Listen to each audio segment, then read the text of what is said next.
Alright guys, welcome back to Hero-Villain Mashup, and where I take one hero, and what would it be like if this character was part of their Rogues Gallery? And as you can see right here, yeah, Batman and Junko Enoshima from Danganronpa. Yeah, let's face it, Junko screams Batman villain. She just totally screams Batman villain, like she would be right at home in Arkham Asylum. Now, what would it be like if Junko was a Batman villain? What would it be like if she had to fight the Dark Knight? Now, as we know, her whole thing is to spread despair. That's her whole goal in life, to spread nothing but despair and loneliness and suffering and death. That is her whole spiel. And there's no better way of looking at despair outside, there's no better place in the world than Gotham City to look at despair. Now, Junko is an incredibly intelligent person. She is a mastermind. Even though she plays the part of this gothic Lolita, happy-go-lucky girl, there's the mind of a sociopath, of a genius-level sociopath in there. She is she usually is 10 steps ahead of everybody. Even when she's about to die, she's usually got the drop on somebody.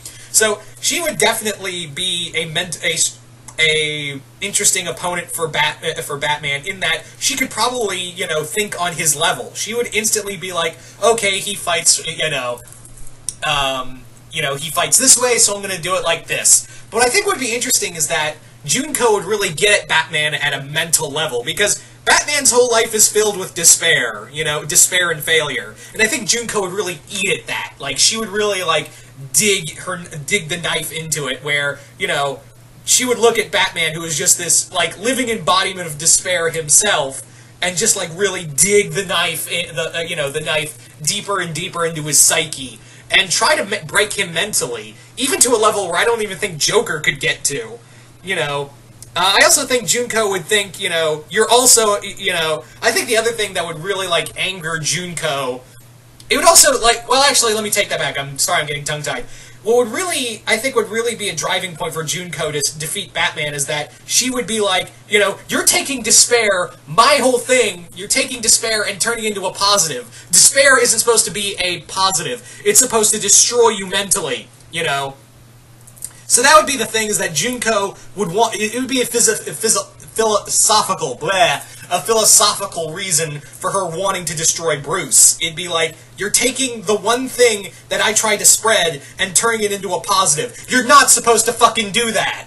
So that would really, enrage her. And again, she would try to, try to prove her point by, showing all of Batman's greatest failures to him.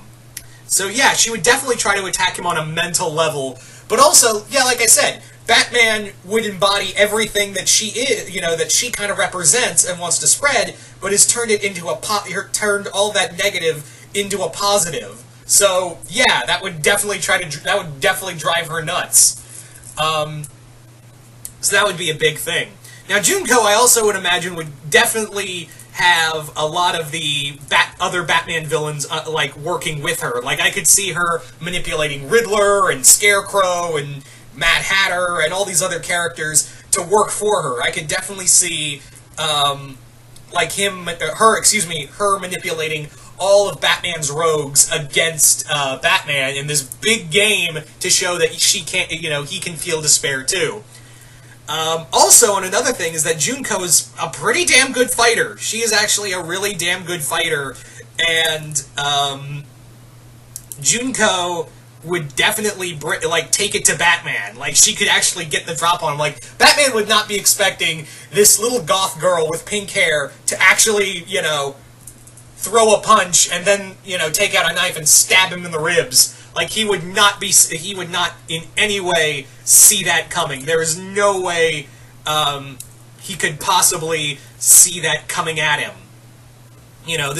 Junko would be this just oncoming threat to him, an unsuspecting threat too. I imagine she would be pulling this master plan to bring down Batman and subsequently bring down Gotham, and in doing so, her whole game plan would be, alright, so here's my game. I'm not going to physically reveal myself until the time's right, but until then, I'm going to be watching Batman from the crowd, because again, she would look so unsuspecting. Yeah, it'd be weird to have a little pink-haired girl, a goth girl, but then again, Gotham City's probably got a goth group a dime a dozen, so she would probably like hide herself among the crowd and like record Batman as he's like fighting all these villains she set him up to fight, as well as, you know, follow his pattern, learn about him from, I think she would also like interview the other Batman's Rogues Gallery and try to like piece together what he is and where she could attack him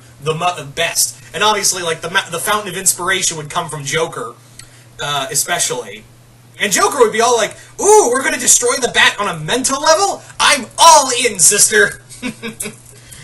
Oh man, yeah. There's a deadly duo you don't want to see: Junko and Joker working together. That's a terrifying thought in and of itself, isn't it? So, yeah, Junko would just be this big threat for Batman, like on a mental and almost like a physical level. But I think like she would attack him. First and foremost on a mental level, and then attack him physically, similar to like Bane. It's similar to almost like Bane with like Nightfall. I think she would try to Nightfall him, but I think like it would be more. She wouldn't attack him physically if she wanted to. It'd be more like, I'm going to mentally destroy you, and if you fight me, then I'm going to fight back because you represent like what I'm trying to spread, and you've turned it into a good thing. What the fuck? You know, you are flying in the face of my logic. So that would really, like, set off Junko, honestly. So yeah, I honestly think Junko would be an excellent Batman villain. She'd just be this deadly threat on a mental level. Physical level, she'd be a match. And again, like, I think she would definitely play up on all of Batman's rogues and have them help her in this situation. Like, she could definitely manipulate all of Batman's rogues into helping her. So there you go, guys. That's how I kind of think it would be like if Junko was a Batman villain. So you guys tell me in the comments below, what do you think it would be like if Junko Enoshima was a Batman villain? Do you think he could take her? Do you think? What do you think their logic on despair and hope would be? Just comment below, let me know, and once again, hope you all enjoyed this, and I will see you guys later.